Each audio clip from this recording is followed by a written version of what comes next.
All right, boys, before we get into the power play tomorrow, we're going to go over what cycling the puck is. There's a couple of you that have been doing it on your own, and you may know that you're doing it, or you may not know that you're doing it all. But cycling is very much all about support. And so I'm going to show you what I'm talking about. Then I'm going to show you a drill, and it will lead into the full ice power play stuff that we're going to do tomorrow. Okay? So the three X's here are on offense, shooting on this goalie, and the other opposing team's defensemen are right here. The reason we cycle the puck is we want to keep the puck in the offensive zone, and maybe we don't have any options, and we use the puck off the boards to make indirect passes to our teammates. At the same time, cycling can be very confusing for the other team because you can get them running around in their own end, especially if they start getting out of position. But here's sort of an example of what I'm talking about. Here, this X guy has the puck, and he doesn't have a real clear option to pass to anybody. Correct. I don't have any defensemen here. I want you just to think of this concept down low here about cycling itself. So in this instant, this guy has the puck, and he might be skating this way up the ice.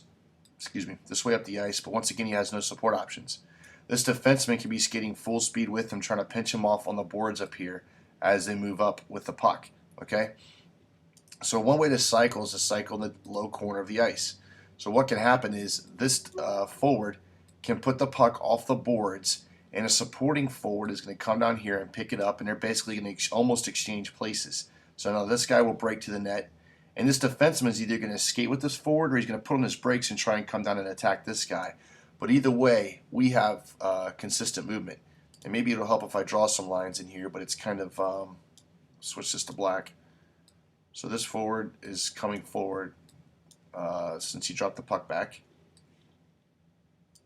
And let me put a little bounce pass with the puck here off the boards so we get that right there and right there. Okay. So once he does the cycle back to him, he is going to break this way, and this forward's going to come down here to try and get open for a pass. This leaves two options open. All right. He can either pass the puck to this man, or he can pass the puck to this guy who is breaking to the net as well. Okay, so a couple options exist there. Let's say this defenseman comes down and does a good job of pinching him off. No big deal. As this forward is skating up with the puck, he can do the exact same thing. Oops, move some of my lines here. He can do the exact same thing. He can put the puck off the boards again and leave it here. This forward's going to come down and grab the puck, and the cycle continues. He will come down towards the net breaking, and this forward, come on now, and this forward's going to swing around looking for a pass as well. Once again, the same passing options are available. He can pass the puck to this guy breaking the net, or he can pass it up to here. You guys can cycle the puck as many times as you want until you have an option open up, okay? And that part's going to get important when we go to the power play. So as long as you understand that the concept of cycling is putting the puck off the boards or leaving it for one of your teammates to pick up while you continue to drive the net, we're good, all right? Matter of fact, let me show you one more cycle really quick that you can do. I'm going to do it at the other end of the ice here. Let's say this forward has a puck, and one of our defensemen is up here on the offensive line. Keep in mind, this is our offensive zone. This is the goal we're shooting on, okay? And I'll use a opposing defenseman right here. Make him green. All right. So as this forward has the puck and he is skating with it, and let's say he's maybe coming up the ice, but he's got this defenseman on him really hard, one of our D can pinch down the boards here. And when he pinches down the boards, we can leave him the puck and drop it. And we'll continue to take his spot. Meanwhile, this defenseman now has the puck. He can spin around here, and if he wants to, it's the same thing. He can feed us a give and go pass, and we can get a quick shot on the net as well. So the pass can come there. Or this defenseman can continue to skate around the net and look for other options open in front. So cycles don't always exist just with the forwards like you see down here. Sometimes we can do a cycle or a drop pass right here with the defenseman as well. All right, so here it gets to the drill. Switch screens. All right, so we're going to do a drill tomorrow. We're going to run it out of both sides of the ice. We're going to have three forwards come up. No, take that back, not forwards. Three players, because the defensemen are going to do it too. Three players are going to come up with a puck. They're going to start with one right there. There'll be a puck in this corner, a puck right behind the net, and a puck in here. And you guys on the whistle are going to come make an offensive zone entry. You can make your initial passes to each other coming in, looking for an outside drive, middle drive, etc. This player right here can skate hard without the puck. He can be an outside drive going to the net. Get him putting on the brakes here. Good. This forward now has the puck, so he's going to skate with it into the zone. And this forward that made the pass is going to be back support. So he's going to skate around here and be available for a drop pass if we need it. And let's just say we make a pass across the ice here and we put a shot in the net. Good. Let me draw the shot here. Good. So there's one offensive entry. You guys have just got a shot and boom, you're done. Now I'm going to blow the whistle and it's going to happen really quick. I'm going to point to this puck and I want to see one cycle take place. Okay. So by now this forward is already down here in the zone. He's going to sprint over here and grab this puck and he's going to start skating up the ice with the puck, or up in this corner with it. This forward who has crashed the net is going to come over here and be support, and this forward who is right here is going to be support right here. So you must do at least one cycle off the boards. This forward will then come pick up the puck. This guy's going to come around, and this guy can either feed him a puck for a pass, or he can feed the other forward that's standing in front for a pass. You guys may cycle it as many times as you want, and then once you get a shot, I'm going to point to this corner. The next closest forward is going to come over here and grab the puck. This guy's going to come over here and support. This guy's going to come over here in front of the net. Same thing's going to happen. He's going to skate up the ice with the puck. His buddy behind him is going to call cycle. You'll put it off the boards. He will pick it up. And then once again, he can make a pass to the guy in front, or he can make a pass to this forward. He's going to continue around the top of the circle for a shot. Finally, your last puck's behind the net. Like to see you set up with the Mafia, so the closest forward's going to come pick it up. I want to see dot support and somebody high, and you guys get one quick shot from there. So basically, you're going to get one offensive drive and 2 or 3 cycles in the offensive zone. And once again, we're going to work on both sides of the ice doing that.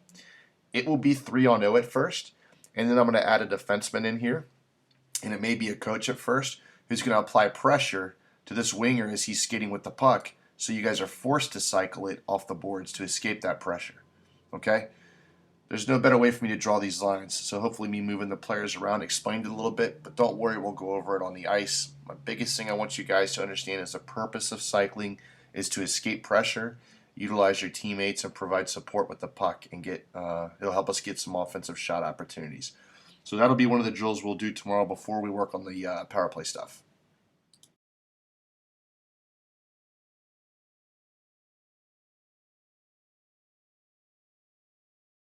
So this is the original power play setup that I went over with you guys towards the beginning of the season.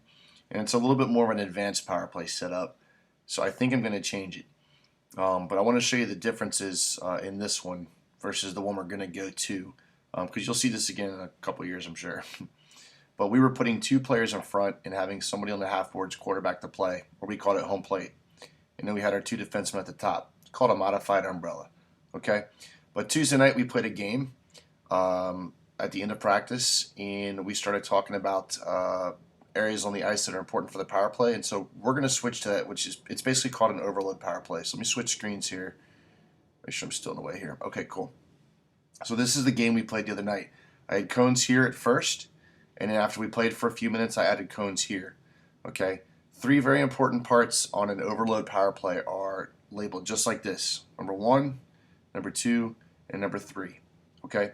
You got to have somebody in the corner that can control this part of the ice and run with the puck. You got to have somebody on the half boards that can feed the points, put the shot on the net, and also feed it back down low. And you have to have a Dino Ciccarelli in front of the net causing traffic. Big thing that I see that we do wrong on the power play is we don't put traffic in front of net. We put people up here that are trying to break to the net and go there, but there's nobody standing in front. When you don't put anybody in front, you allow for the penalty killers to leave away from the goalie and come and attack you guys on the boards. Versus if you come and stick a body here, they have to come down and address you, which is what we want to do. We want to keep people in front of the net and free up all of this area around the outside so we can get the shots, we can move the puck, and we can pass it. Okay? So let's do this. Let's start back with the game we played yesterday. Last night we ended with 2 passers on each side. I'm not going to draw both teams, just one, kind of showing how the power play is going to go. But 1 player in the corner, 1 player on the side, and 1 player in front. I'm going to go ahead and throw out the defense here so it's not confusing on what this power play looks like. And as a matter of fact, I'm going to go ahead and take the cones away because I'm going to stop talking about the small game and actually talk about the power play itself. But that game was to get you thinking, okay, hey, this is how a power play works. So when you guys do your power play breakout and you get into the zone and the other team and set up, this is the setup we need to get into. Someone down low, someone on the half boards, and somebody in front of the net. Okay. Ideally, it would be great if we could start with the puck right here on the half boards, as this is the man that has the largest view of the ice. He sees everything. He's got great passing options from the side, etc. Okay. The man in front typically doesn't move in front. Now, let me correct that. He can move around and cause problems for the defense, but you're not going to see him really lead this position. What these two guys can do is work a cycle together with the puck and do give and goes. Okay? So just to kind of give you an idea of what's going on, and I'll bring the defense into the play in just a second. Move him even closer to the boards. But what I'd like to see happen is when the puck is on the boards here, you guys make the pass down to this corner forward. X2 is then going to break to the net, and we went over this yesterday as well. X2 is going to break to the net hard. And this forward is not going to stand still, just like in team handball. He's going to skate and move a little bit with the puck. Let me flip him around here. But as he moves, he's going to give that player the puck right back.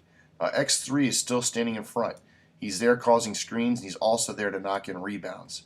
So when X1 feeds the puck back to X2, instead of playing with it or trying to deke too many people, he can put the puck on the net, and then you have this guy here cleaning up for rebounds.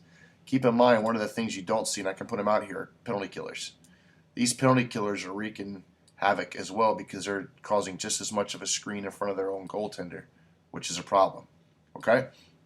So we talked about the three forwards and what they do. Let's talk about the defenseman for a second. It's called an overload for a reason because we're going to try and overload one side of the ice. So let me put this up here. I'll draw a line. All right. So when we set up in the power play, we don't want to spread out the defense like this. We want to keep it on one side of the ice. It kind of makes these penalty killers useless because we're going to isolate these guys right here. Okay? It's important that the puck, the strong side defenseman where the puck is, seal the boards. Get right on top of the boards. Not let the penalty killers get it and shoot it up the glass. Okay? He's got to use his whole body, chest, arms, everything to keep that puck in the zone. And this man obviously is at middle ice offering his support as well. All right? One thing that can happen, though, let me grab the puck, is if this defenseman gets the puck and he shoots a pass over to his D for a shot, he's not locked in his standing here. He can skate and move the ice this way, okay, and then put his puck on the net and shift it. Matter of fact, if he needs to, if the puck ends up and the ice ends up going all the way over here, no big deal. The ice will shift along with everybody else. So this defenseman's going to come over halfway. The forward that's in front can come over here on the side. This man can come around back behind the net, and X2 all of a sudden becomes the guy in front causing all the screens. Okay, you still got the three important spots on the ice taken up, which is what we're looking for. Okay, so tomorrow when we get on the power play, and we're actually going to do a drill before this, which I will do a video for involving cycling. When you guys come into the zone and set up, and I'm not going to let you take a shot right away. I want you to come into the zone and set up. These are the three spots we're going to focus on, and I'm definitely going to look to see if this defenseman's hugging the boards, and then this guy's dividing the ice in half. This is called an overload power play. This will be what we're going to switch to. The reason we're switching to is because a lot of the support options we've been talking about on offense that I think helped us this weekend is because we did a great job using all the forwards coming into the zone passing and got a ton of the point shots as well.